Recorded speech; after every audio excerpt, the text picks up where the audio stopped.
Այս համեղ կոտլետները չհամտեսելը պարզապես աններելի կլինի։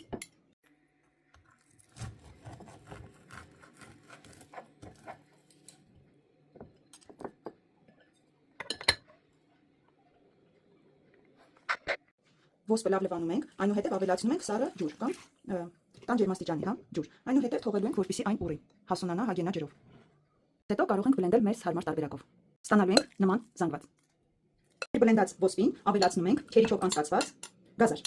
Ինչպես նաև ավելացնելու ենք կանաչի, ցանկության դեպքում, ինչ կանաչի, որ սիրում եք, նաև սոխ եւ սրտոր։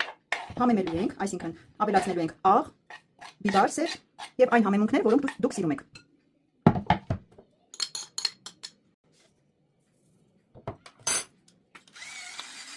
Եվ ամենավերջում ավելացնում ենք ալյուր։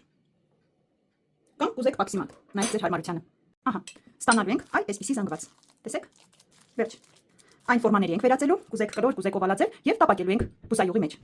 Իսկ եթե կցանկանաք ձեր կոտլետների տեսքը լինի գեղեցիկ եւ էսթետիկ, եթե ձեռքի տակ հա որևիցե ֆորմա, եթե ունեք, կարող եք հավասարաչափ այսպես տեղավորել, ֆորմատալ, այսպես։ Ահա։ Տրամբով կայմանում։ Տեսեք։ Այսպես։ Ահա։ Եվ զգուշորեն հանում եք։ Այն անում եմ յուղաթղթի վրա։ Կարող եք այսպես սառցեխցիկ տեղափոխել, մի թեթև սարի եւ ինքը իր ֆորման չի կորցնի տապակելու ժամանակ։ Իսկ եթե էական չի տեսքը, կարող եք սովորական կոտլետների պես ձևավորել։